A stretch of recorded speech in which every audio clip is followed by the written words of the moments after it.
Hello everyone, I am Ashish Kumar Shakya और welcome to my YouTube channel ideal classes.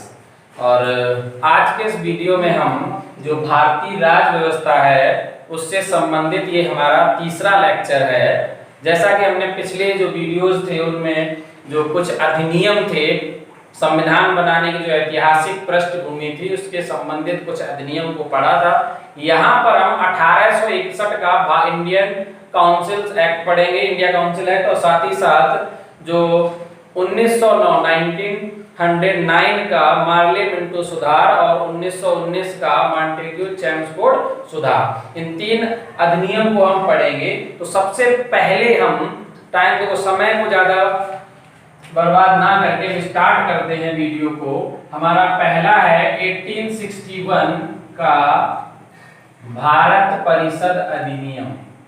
Bharat परिषद अधिनियम, तो इसको समझते हैं क्या था ये अधिनियम और कब आया था। ये 1861 में 1861 में आया था।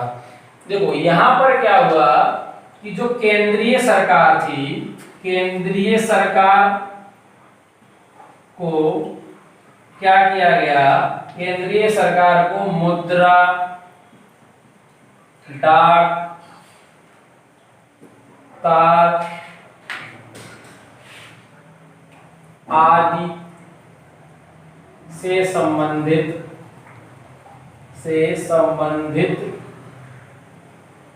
जो अधिकार होते हैं, संबंधित अधिकार, उनको क्या किया गया, राज्य सरकार से या प्रांतीय सरकार से अधिक दिया गया,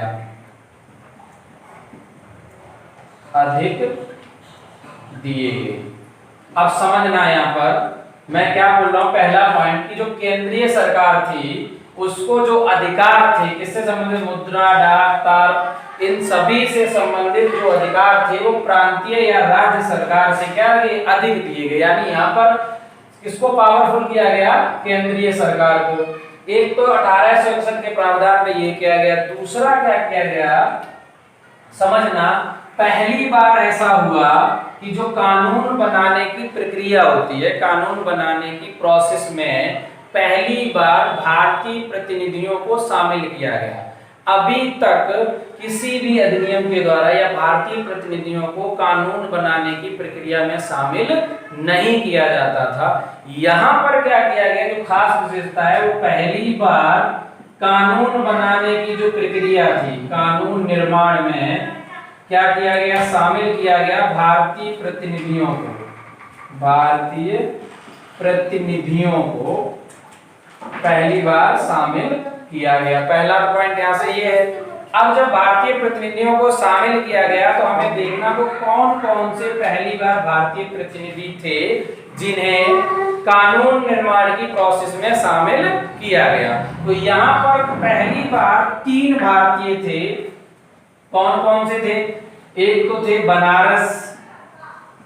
बनारस के राजा, ठीक है, पटियाला के महाराजा, पटियाला के महाराजा, और सर दिनकर राव, सर दिनकर राव।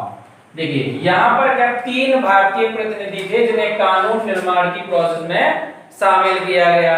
और साथ ही साथ यहाँ पर क्या किया गया, जो मद्रास था, मद्रास एवं बंबई, इन दोनों को जो प्रेसिडेंसी थी इनको क्या किया गया, व्यवस्थापिका संबंधी अधिकार प्रदान किए गए। अभी तक इन्हें व्यवस्थापिका संबंधी जो अधिकार थे वो प्राप्त नहीं थे। वो किसको थे, वायसराय को थे, ठीक है। यहाँ पर क्या किया गया, मद्रास और बंबई को व्यवस्थापिका संबंधी अधिकार दे दिए गए। जब व्यवस्थापिका संबंधी अधिकार दिए गए तो समझना यहाँ पर क्या होने लग गया, जो केंद्रीय सरकार था उसका यानी विकेंद्रीकरण का प्रोसेस प्रारंभ हो गया। अभी तक सत्ता का क्या था, केंद्रीयकरण था। सत्ता एक यानी केंद्र सरकार या किसके हाथ में होती थी, वायसराय के परिषद को दी जाती थी, यानी उनकी वायसराय जो होता है उसके हाथ में संपूर्ण शक्ति थी। अब क्या हुआ, जो सत्ता है उसका क्या होने लगा, विकेंद्रीकरण होने लगा। देखो यहाँ पर क्या हुआ, मद्रास और बंबई को व्यवस्थापिका संबंधी अधिकार दिए गए। और एक इस एक्ट का और प्रावधान था, यहाँ पर जो वायसराय था उसको एक अधिकार दिया गया, वायसराय को क्या कर दिया गया कि वो अध्यादेश को जारी कर सकता है, किसी भी कानून से या किसी भी नियम से रिलेटेड वो एक्ट को पारित कर सकता है। किसको ये पावर दी गई? वायसराय को। किस एक्ट के द्वारा? 1861 के अधिनियम द्वारा। ये था 1861 का अधिनियम। अब हम देखते हैं 1909 का मार्ले मिंटो सुधार।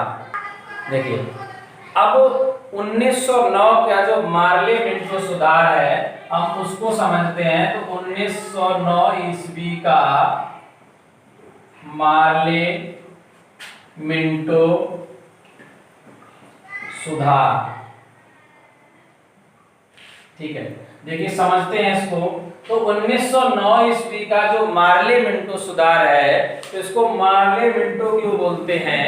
तो यहाँ पर क्या था कि जो लॉर्ड मार्ले हैं वो इंग्लैंड में भारत के राज्य सचिव हैं तथा लॉर्ड मिंटो जो थे वो भारत के वायसराय थे, इसीलिए इसको 1909 ईस्वी का मार्ले मिंटो सुधार कहते हैं। तो यहाँ पर पहली पॉइंट ये याद रखना है कि जो लॉर्ड इस टाइम पीरियड में लॉर्ड मार्ले ये कौन थे?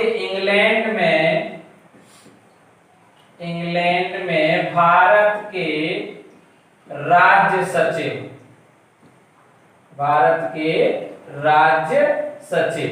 और साथ ही साथ जो लॉर्ड मिंटो थे, लॉर्ड मिंटो ये कौन थे? भारत के वायसराय, वायसराय, ठीक है। अब यहां पर क्या हुआ, पॉइंट ये समझना, जो केंद्रीय विधानसभा होती थी या विधान परिषद बोलते हैं, उसमें जो सदस्यों की संख्या थी वो 16 से बढ़ाकर, अभी तक 16 सदस्य हुआ करते थे, तो 16 से बढ़ाकर वो सदस्यों की संख्या कितनी कर दी गई? 60 सदस्य कर दिए गए। और साथ ही साथ जो 32 गैर सरकारी सदस्य थे, गैर सरकारी सदस्य, इसमें भी क्या होते थे? जो 27 सदस्य थे वो क्या होते थे? निर्वाचित किए जाते थे। और बचे हुए कितने थे? 15 सदस्य जो थे वो मनोनीत किए जाते थे। अब मैंने आपको पिछले वीडियो में बताया कि निर्वाचित क्या होता है और मनोनीत क्या सदस्य होता है।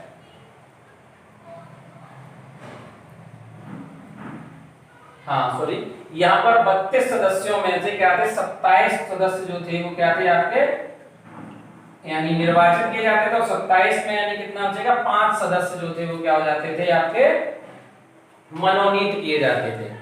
तो ये तो था प्रोसेस, यानी इसका आपका सदस्यों की बात। खास प्रावधान सदस्य का ये इस वाले जो मार्ले मिंटो सुधार है उसका जो खास प्रावधान था वो ये था, इसमें पहली बार क्या किया गया था? सांप्रदायिक आधार पर प्रतिनिधित्व की जो प्रक्रिया थी वो प्रारंभ की गई। यहाँ पर क्या हुआ कि पहली बार ऐसा हुआ कि सांप्रदायिक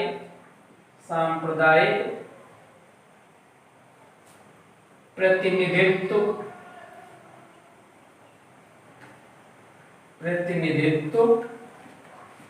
को प्रारंभ किया गया। अब समझिए क्या है कि सांप्रदायिक प्रतिनिधित्व क्या होता है कि पहली बार संप्रदाय के आधार पर यानी धर्म के आधार पर प्रतिनिधियों को चुना गया। अभी तक ऐसा प्रावधान नहीं था जिसमें धर्म के आधार पर क्या किया जाए? प्रतिनिधि का चुनाव किया जाए। यहाँ पर क्या किया गया? संप्रदाय के आधार पर क्या किया गया? प्रतिनिधि चुने गए।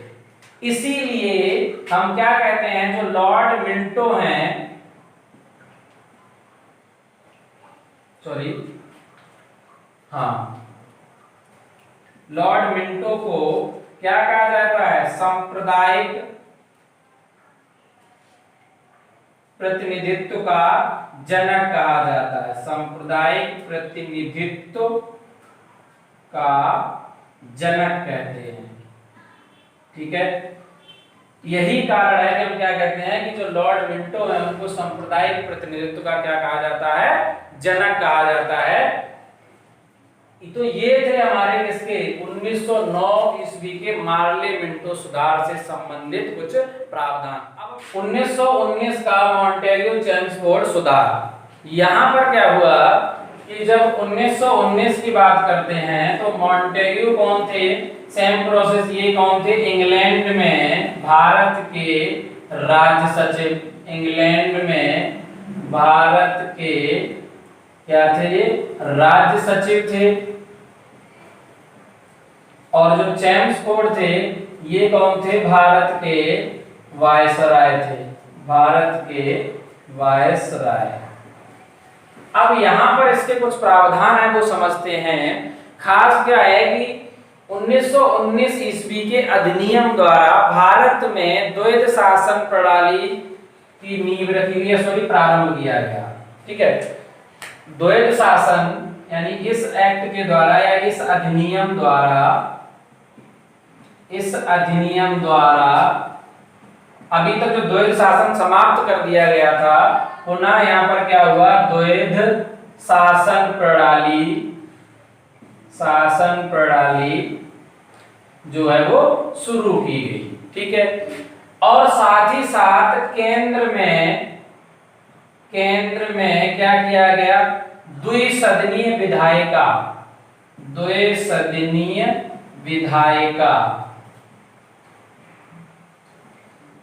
प्रारंभ की गई। अब द्विसदनीय विधायिका का मतलब क्या होता है कि द्विसदन, इसमें क्या था, द्विसदनीय विधायिका में एक तो होती थी केंद्रीय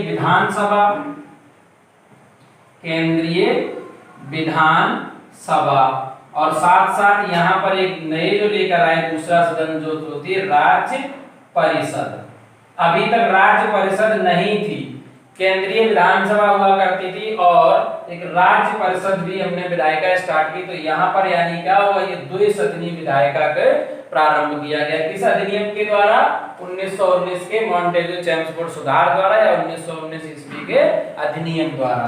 ठीक है, और साथ ही साथ यहाँ पर क्या हुआ कि अभी तक जो केंद्रीय विधानसभा में सदस्यों की संख्या कितनी हुआ करती थी, 60, तो वो तो 60 ही रखी, परंतु जो राज्य परिषद में सदस्य थे उनकी संख्या थी वो 145 कर दी गई, 145। इसमें से भी क्या किए जाते थे, जो 41 सदस्य थे, 41 सदस्य, ये तो मनोनीत किए जाते थे और 104 सदस्यों का क्या होता था, निर्वाचन हुआ करता था। इस अधिनियम में 104 सदस्यों की संख्या बढ़ाकर 100 कितनी कर दी, 45, जिसमें से 104 का निर्वाचन और 41 क्या होते थे, मनोनीत किए जाते थे। साथ ही साथ इसका जो मोस्ट इंपॉर्टेंट पॉइंट ये है वो याद रखना, इस अधिनियम के द्वारा ही महिलाओं को वोट देने का अधिकार प्राप्त हुआ। अभी तक क्या था, महिलाओं को वोट देने का अधिकार प्राप्त नहीं था। तो याद रखना कि महिलाओं को, यानी भारत में जो महिलाएं थी, तो महिलाओं को मताधिकार या वोट देने का कब अधिकार मिला, वोट देने का अधिकार प्राप्त हुआ। तो यहाँ पर क्या हुआ, वोट देने का अधिकार महिलाओं को प्राप्त हुआ किसके द्वारा, 1919 ईस्वी के मॉन्टेग्यू चेम्सफोर्ड सुधार द्वारा।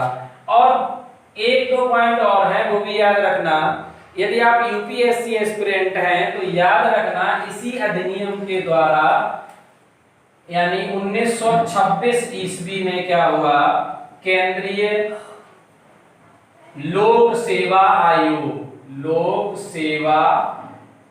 आयोग यूनियन पब्लिक सर्विस कमीशन यानी यूपीएससी का क्या हुआ, गठन हुआ।